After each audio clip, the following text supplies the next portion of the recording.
Assalamualaikum warahmatullahi wabarakatuh. Perkenalkan, nama saya Sugeng Aldi Widodo dari kelas 10 MIPA 4, nomor absen 33. Saya akan menjelaskan tentang perkembangan teknologi manusia zaman pra-aksara.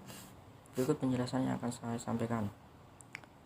Pertama-tama kita akan membahas mengenai zaman batu. Zaman batu adalah masa zaman prasejarah yang luas, ketika manusia menciptakan alat dari batu. Zaman batu juga bisa disebut zaman sebelum manusia mengenal logam, sehingga menggunakan batu sebagai bahan utama untuk membuat peralatan. Zaman batu dibagi menjadi 4 macam. Yang pertama, zaman batu tua, Paleolitikum. Kedua, zaman batu pertengahan, Mesolitikum. Ketiga, zaman batu muda, Neolitikum. Keempat, zaman batu besar, Megalitikum. Zaman batu tua, Paleolitikum.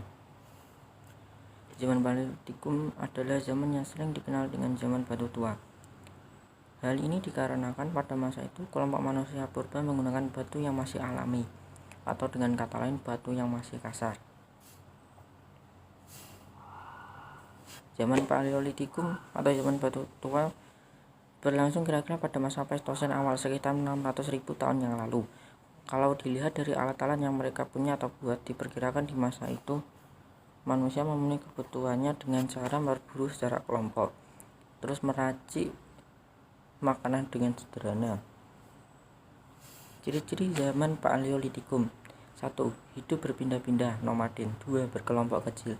3. Bergantung dengan alam sekitar. 4. Menggunakan peralatan yang sederhana. 5. Menggunakan bahasa yang sederhana. Beberapa bukti dari keberadaan zaman ini adalah dengan ditemukannya fosil-fosil manusia purba yang diperkirakan berusia lebih dari 1 juta tahun yang lalu. Fosil-fosil yang ditemukan tersebut diantaranya Homo majakensis, Meganthropus palaeojavanicus, Homo erectus, dan Homo solensis, kapak genggam yang terbuat dari batu. Namun, manusia yang hidup di zaman ini berdasarkan fosil yang ditemukan antara lain Pithecanthropus erectus, Meganthropus palaeojavanicus, Homo majakensis, Homo solensis. Kehidupan sosial ekonomi manusia zaman Paleolitikum. Yang pertama, tinggal dekat dengan sumber air, karena hewan yang diburu selalu berkumpul di area sumber air. Selain itu, sumber air juga dapat dimanfaatkan untuk kebutuhan lainnya. Kedua, dengan sistem food gathering atau berburu untuk mengumpulkan atau mencari makanan. Ketiga, hidupnya berpindah-pindah atau mereka mencari tempat baru yang dapat memberikan makanan yang cukup. Kebudayaan pada zaman Paleolitikum. Berdasarkan penelitian dari para ahli, pada zaman itu menghasilkan 2 macam kebudayaan di Indonesia, yaitu kebudayaan Pacitan dan kebudayaan Ngandong. Kebudayaan Pacitan. Kebudayaan Pacitan adalah penemuan salah satu alat yang berupa batu dan kapak genggam di daerah Pacitan pada tahun 1935 oleh von Königswarth. Kapak tersebut merupakan kapak-kapak yang dikerjakan dengan cara kasar yang disebut dengan kapak membelah. Selain di Pacitan, di Gombang, Jawa Tengah juga banyak ditemukan alat-alat seperti itu. Kebudayaan Ngandong. Kebudayaan Ngandong ditandai dengan ditemukannya alat dari tulang, alat penusuk dari tandur rusa, dan tombak bergigi di daerah Ngandong dan Sidoarjo. Selain itu, ditemukan pula alat yang sangat kecil dari batuan yang sangat indah di dekat Sangiran. Benda ini disebut dengan serbipila. Kebudayaan Ngandong ini didukung juga oleh penemuan yang berupa lukisan pada dinding gua yang berupa lukisan tapak tangan berwarna merah, ditemukan di Gua Leang, Patair, Sulawesi Selatan. Alat peninggalan zaman Paleolitikum. Yang pertama, kapak perimbas. Kedua, kapak genggam. Ketiga, alat tulang binatang atau tandur rusa. Keempat, flakas. Kapak perimbas. Kapak perimbas berfungsi untuk merimbas kayu, memahat tulang, dan sebagai senjata manusia. Sebagai senjata manusia, kebudayaan Pacitan adalah jenis Pithecanthropus. Alat ini juga ditemukan di Gombong, Jawa Tengah, Sukabumi, Jawa Barat, Lahat, Sumatera Selatan, dan Gua Choukoutean, Beijing. Alat ini paling banyak ditemukan di daerah Pacitan,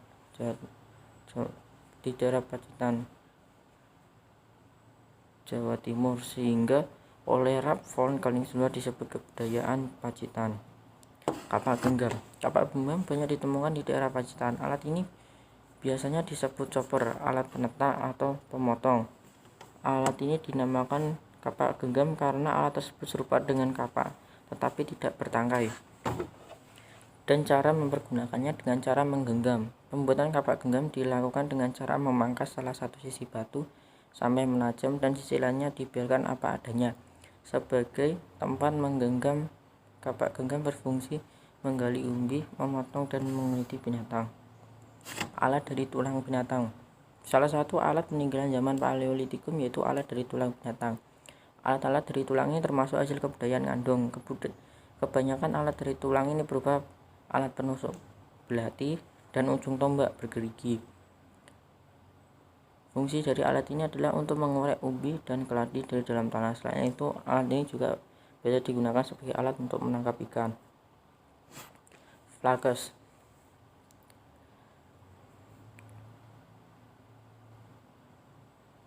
Flakes yaitu alat-alat kecil yang terbuat dari batu chalcedon yang dapat digunakan untuk mengupas makanan. Flakes termasuk hasil kebudayaan Ngandong sama seperti alat-alat dari tulang binatang. Penggunaan alat ini pada umumnya untuk berburu, menangkap ikan, mengumpulkan umbi dan buah-buahan. Kepercayaan pada zaman Paleolitikum. Adapun sistem kepercayaan yang dianut pada zaman Paleolitikum yaitu animisme, dinamisme, serta memuja terhadap roh nenek moyang. Zaman Mesolitikum atau zaman batu Madya tentu lebih maju dibandingkan zaman Paleolitikum. Perkembangan budaya yang cepat ini berkat beberapa faktor. Keadaan alam pada masa ini relatif lebih stabil, sehingga manusia bisa hidup dengan suasana yang lebih tenang. Karena hidup lebih tenang, mereka dapat mengembangkan kebudayaan mereka. Manusia pendukung kebudayaan Mesolitikum yaitu Homo sapiens lebih cerdas dari pendahulunya. Kehidupan zaman Mesolitikum. Kalau ditanya, kehidupannya sudah berbeda dengan zaman sebelumnya. Tidak jauh berbeda, mereka masih memenuhi kebutuhan keseharian dengan mengumpulkan makanan dan juga berburu. Tapi pada zaman ini manusia lebih cerdas dibandingkan dengan para pendahulunya. Mereka sudah mulai menetap dan membangun tempat tinggal yang semi permanen, dan mereka juga mulai bercocok tanam meskipun dengan cara yang masih sederhana. Tempat yang mereka pilih untuk dijadikan tempat tinggal umumnya berlokasi di tepi pantai, Pejoken Mondinger, gua-gua Abyss Sosroce, sehingga di lokasi tersebut banyak ditemukan peninggalan-peninggalan kebudayaan manusia pada zaman itu. Ciri-ciri zaman Mesolitikum adalah: yang pertama, sudah tidak lagi nomaden atau sudah mempunyai tempat tinggal yang semi permanen seperti di gua dan di pantai. Kedua, sudah mempunyai kemampuan untuk bercocok tanaman walaupun masih menggunakan cara yang sederhana. Ketiga, sudah bisa membuat kerajinan dari gerabah. Keempat, masih melakukan food gathering, mengumpulkan makanan. Kelima, alat-alat yang dihasilkan hampir sama dengan zaman Paleolitikum, yaitu alat-alat yang terbuat dari batu dan masih kasar. Keenam, ditemukannya sampah dapur yang disebut Pejoken Mondinger. Ada beberapa kebudayaan peninggalan zaman Mesolitikum. Yang pertama, Abyss Sosroce. Kedua, Pejoken Mondinger, sampah dapur. Ketiga, kebudayaan tulang dari sampung kultur. Keempat, kebudayaan Bakson Hohabin. Kelima, kebudayaan Toala. Alat zaman Mesolitikum. Yang pertama yaitu pebble Sumatera, kapak genggam Sumatera. Kapak genggam Sumatera ditemukan oleh P.V. van Steenkalenvos pada tahun 1925. Ia melakukan penelitian di Bukit Kerang dan akhirnya ditemukanlah kapak ini. Bahan-bahan untuk membuat kapak tersebut adalah batu kali yang dipecah-pecah. Kedua, Hagekordt, kapak pendek. Selain pebble di atas, Dr. P.V. van Steenkalenvos juga menemukan kapak pendek Hagekordt di dalam Bukit Kerang. Namun panjangnya tidak sama dengan pebble. Kapak ini lebih pendek, maka dikatakan sebagai Hagekordt. 3, pipisan. Ada juga pipisan, yaitu batu penggiling beserta dengan landasannya. Selain digunakan untuk menggiling makanan, batu ini juga digunakan untuk menghasilkan cat merah yang berasal dari tanah merah. Kesimpulannya, zaman Mesolitikum memiliki banyak sekali kemajuan dalam kebudayaannya. Pada zaman Mesolitikum, mereka sudah memiliki tempat tinggal yang semi permanen, mulai bercocok tanam sehingga memiliki kemampuan untuk membuat gerabah. Hal ini membuktikan bahwa masyarakat zaman prasejarah berkembang dan mulai berinovasi. Zaman Neolitikum atau zaman batu muda yaitu tingkat atau fase kebudayaan yang ada dalam zaman prasejarah ini mempunyai ciri-ciri berupa unsur kebudayaan. Unsur kebudayaan itu seperti peralatan yang terbuat dari batu yang diasah, peternakan, pertanian menetap, dan pembuatan tembikar. Pada zaman Neolitikum ini sudah hidup jenis Homo sapiens sebagai pendukung kebudayaan zaman batu-batu tersebut. Mereka mulai mengenal bercocok tanam dan berternak sebagai proses membuat, menghasilkan, atau memproduksi bahan makanan. Hidup masyarakat dengan bergotong royong mulai dikembangkan pada masa atau zaman Neolitikum ini. Ciri-ciri zaman Neolitikum: yang pertama, sudah mempunyai hunian yang sifatnya permanen. Kedua, sistem food gathering berubah menjadi food producing. Tiga, melakukan kegiatan bercocok tanam dan juga memelihara hewan ternak. Keempat, sudah memakai pakaian yang dibuat dari kulit kayu dan juga hewan. Kelima, sudah adanya kepercayaan animisme dan dinamisme. Keenam, berbagai macam peralatan yang dipakai sudah mulai dihaluskan dengan cara diasah seperti kapak, persegi, dan kapak lonjong. Ketujuh, adanya perhiasan yang dihasilkan dari sampah kulit kerang, terakota, dan juga batu. Kedelapan, masih dilaksanakannya kegiatan berburu hewan liar. Kepercayaan zaman Neolitikum: 1. Penguburan langsung. 2. Penguburan tidak langsung. Corak kehidupan zaman Neolitikum. Corak kehidupan zaman Neolitikum, kehidupan masyarakat dalam bidang ekonomi ini sangat berkembang pesat karena sudah ada sistem perdagangan dengan cara barter atau tukar menukar barang. Kepercayaan di zaman Neolitikum ini mulai mengenal dewa, dan saat itu juga sudah mengenal sistem berburu dengan memakai mata panah. Masyarakat pada saat ini sudah mengerti cara bercocok tanam, hidup menetap, beternak, dan mulai membuat peraturan hidup bersama dalam suatu kelompok. Kebudayaan pada zaman Neolitikum: yang pertama, anyaman. Kedua, pakaian. Ketiga, gerabah. Keempat, kapak persegi. Kelima, kapak lonjong. Keenam, perhiasan. Ketujuh, mata panah. Kedelapan, perahu. Peninggalan pada zaman Neolitikum: yang pertama, arca atau patung. Kedua, menhir. Ketiga, punden berundak-undak. Keempat, waruga. Kelima, sarkofagus. Keenam, kubur batu. Ketujuh, dolmen. Arca atau patung. Arca atau patung merupakan batu yang berbentuk binatang atau manusia buat melambangkan nenek moyang dan dipakai sebagai pujaan. Arca atau patung ini banyak sekali ditemukan di daerah Pasaman, Sumatera Selatan, dan Lembah Badalahat, Sulawesi Selatan. Kedua, menhir. Menhir merupakan sebuah batu besar tunggal yang bentuknya seperti tiang atau tugu. Fungsinya sebagai tanda peringatan arwah nenek moyang. Menhir ini biasa ditemukan di daerah Rembang, Jawa Tengah, Lahat, Sumatera Selatan, Pasaman, Sumatera Selatan, dan Ngada, Flores. Punden berundak-undak merupakan bangunan yang berteras dan dipakai sebagai tempat pemujaan roh nenek moyang. Dalam perkembangannya, punden berundak-undak juga disebut sebagai bentuk awal dari candi di Indonesia. Punden berundak-undak ini banyak sekali ditemukan di daerah Kuningan, Jawa Barat, Lebak, Bedug, Banten Selatan, dan Leles, Garut. Keempat, waruga. Waruga merupakan kubur batu yang bentuknya kubus atau bulat, terbuat dari batu utuh yang besar. Waruga ini banyak sekali dan bisa kamu temukan di daerah Sulawesi Utara dan juga Sulawesi Tengah. Sarkofagus. Sarkofagus juga merupakan peti yang dipakai buat menyimpan jenazah.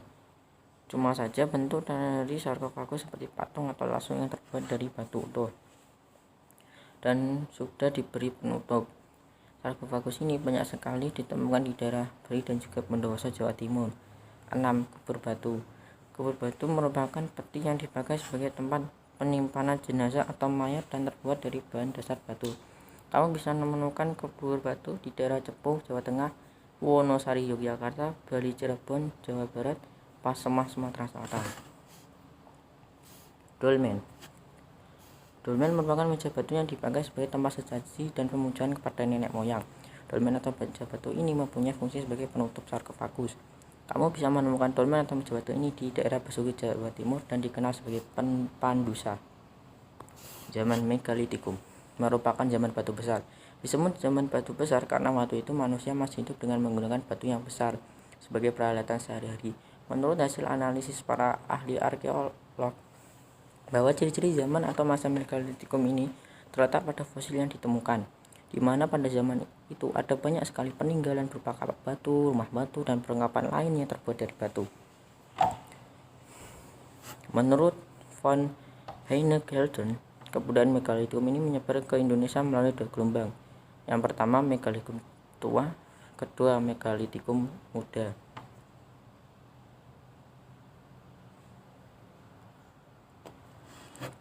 Manusia pada zaman megalitikum sudah mempunyai kepercayaan sendiri, meski kepercayaan di antaranya bukan kepercayaan terhadap Tuhan, tapi kepercayaan terhadap roh nenek moyang. Bahkan sampai pada masa sekarang, kepercayaan terhadap roh nenek moyang ini masih dipercaya oleh beberapa kebudayaan. Ciri-ciri zaman megalitikum. Yang pertama, telah mengetahui sistem pembagian kerja. Kedua, telah ada pemimpin atau kepala suku. Ketiga, sudah memanfaatkan logam buat dijadikan peralatan sehari-hari. Keempat, sudah menerapkan sistem food producing atau bercocok tanam. Kelima, sudah ada norma-norma yang berlaku. 6, menggunakan sistem hukum rimba primus inter pares atau memilih yang terkuat dari yang terkuat. Kehidupan zaman megalitikum. Kehidupan sosial ini sudah ada sejak zaman neolitikum sampai dengan zaman perunggu. Manusia pada zaman megalitikum ini sudah bisa membuat dan meninggalkan kebudayaan di zaman batu besar. Kehidupan kebudayaan. Megalitikum meninggalkan kebudayaan yang cukup unik dan menarik. Bahkan di zaman modern sekarang ini kita masih bisa menemui kebudayaan tersebut. Hal tersebut disebabkan adanya suku di Indonesia yang masih tetap melestarikan kebudayaan yang ada di masa atau zaman megalitikum. Contohnya, bangunan dengan batu yang berundak.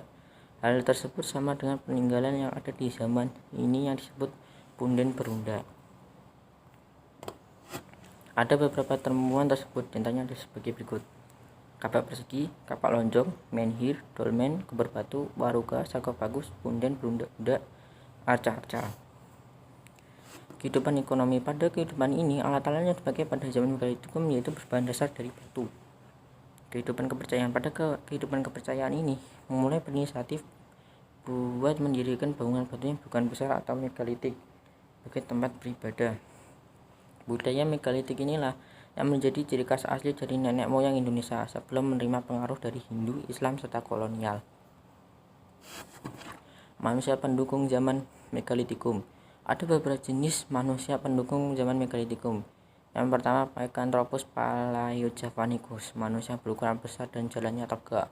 Pithecanthropus, manusia kera, dan terbagi menjadi 3 bagian. Pithecanthropus erectus, manusia kera yang jalannya tegak atau tegak.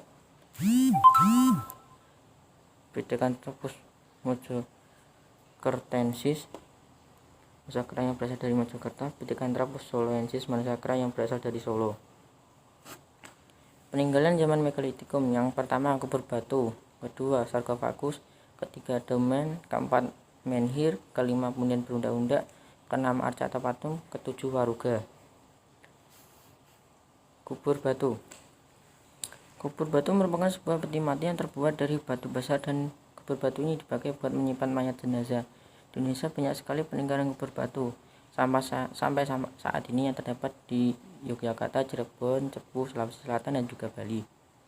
Sarkofagus. Sarkofagus merupakan batu besar yang berupa peti dan dipakai buat menyimpan mayat atau jenazah. Peninggalan sarkofagus yang ditemukan ini mempunyai bentuk seperti sebuah patung atau langsung yang terbuat dari batu besar. Batu tersebut berupa batu yang masih utuh dan kemudian di atasnya diberi penutup. Sarkofagus ini banyak ditemukan di Bali dan juga Bondowoso, Jawa Timur. Dolmen. Dolmen dipakai sebagai tempat sesaji dan juga buat pemujaan terhadap roh nenek moyang. Peninggalan berupa dolmen ini mempunyai fungsi sebagai penutup sarkofagus. Dolmen ini banyak sekali ditemukan di daerah Besuki, Jawa Timur, dan juga dikenal sebagai pandusa. Menhir merupakan batu besar yang cuma satu dan berbentuk seperti tugu atau tiang yang diletakkan dengan posisi berdiri di atas tanah. Menhir ini mempunyai fungsi sebagai tanda peringatan dari sang nenek moyang. Menhir sendiri banyak ditemukan di daerah Pasemah, Sumatera Selatan, Ngada, Flores, Rembang, Jawa Tengah, serta Lahat, Sumatera Selatan. Punden berundak-undak. Punden berundak-undak merupakan bangunan dari batu besar yang bertingkat-tingkat. Struktur yang ada di punden berundak berupa bentuk teras yang mengarah ke atas pada satu titik. Punden Berunda punya fungsi sebagai tempat pemujaan roh nenek moyang. Hal itu disebut oleh para ahli sebagai awal terbentuknya sebuah candi di berbagai wilayah di Indonesia. Punden Berunda ini bisa kamu temukan di daerah Banten Selatan, Kuningan, di Jawa Barat, dan juga di Garut. 6. Arca atau patung. Arca atau saat ini disebut dengan patung merupakan batu besar yang dibentuk seperti manusia maupun hewan yang melambang sebagai nenek moyang. Peninggalan arca atau patung ini mempunyai fungsi sebagai pemujaan. Para peneliti menemukan arca di Sumatera Selatan dan Sulawesi Selatan. Ketujuh, Waruga. Waruga merupakan makam yang terbuat dari batu besar dengan dua bagian, yaitu atas dan bawah. Bagian batu atas sebagai atap yang berbentuk segitiga, sedangkan buat batu bawah fungsinya sebagai alat menyimpan mayat para leluhur. Alat tersebut bentuk kotak, dan waruga sendiri merupakan sebuah makam peninggalan dari leluhur suku Minahasa. Kamu bisa menemukan atau melihat waruga ini di daerah-daerah Minahasa, Sulawesi Utara. Zaman logam. Zaman logam merupakan masa di mana kehidupan masyarakatnya sudah semakin maju dan masyarakat tersebut sudah mengenal teknik-teknik pengolahan logam. Mereka sudah mampu membuat alat-alat dari logam dan menjadi sangat terampil. Perkembangan ini tentu menunjukkan kalau taraf kehidupan sudah meningkat. Kehidupan masyarakatnya semakin kompleks, tentunya membutuhkan orang-orang yang terampil di bidangnya masing-masing. Ciri-ciri zaman logam. Yang pertama, kemajuan teknologi bisa begitu meningkat dengan cepat. Kedua, dalam adanya sebuah aktivitas perdagangan bisa berkembang begitu sangat pesat. Ketiga, pada zaman ini dalam penguburan jenazah dibagi menjadi dua bagian, yaitu langsung sebagai jenazah yang dikubur langsung di tanah, atau dengan memakai peti mati dalam penguburannya dan secara tidak langsung. Keempat, budaya zaman logam terus berkembang lebih baik. Kelima, alat buat mendukung kehidupan mereka jadi lebih baik dan lebih canggih. Ketujuh, pertanian sudah mulai bergerak maju dan mulai berlaku. Zaman logam ini terdiri atas 3 zaman, yaitu yang pertama zaman tembaga, kedua zaman besi, ketiga zaman perunggu. Zaman tembaga. Yang pertama zaman tembaga, yaitu zaman yang jadi awal manusia mengenal logam, di mana pada zaman ini manusia memakai tembaga sebagai bahan dasar untuk membuat peralatan. Para ahli mengatakan kalau Indonesia tidak pernah terpengaruh dengan zaman tembaga dan tidak juga mengalaminya, karena sampai saat ini belum ada ditemukan peninggalan sejarah dari zaman tembaga di Indonesia. Cuma di negara-negara di luar Indonesia, contohnya seperti Malaysia, Thailand, Vietnam, dan Kamboja saja yang terpengaruh dengan zaman tembaga ini.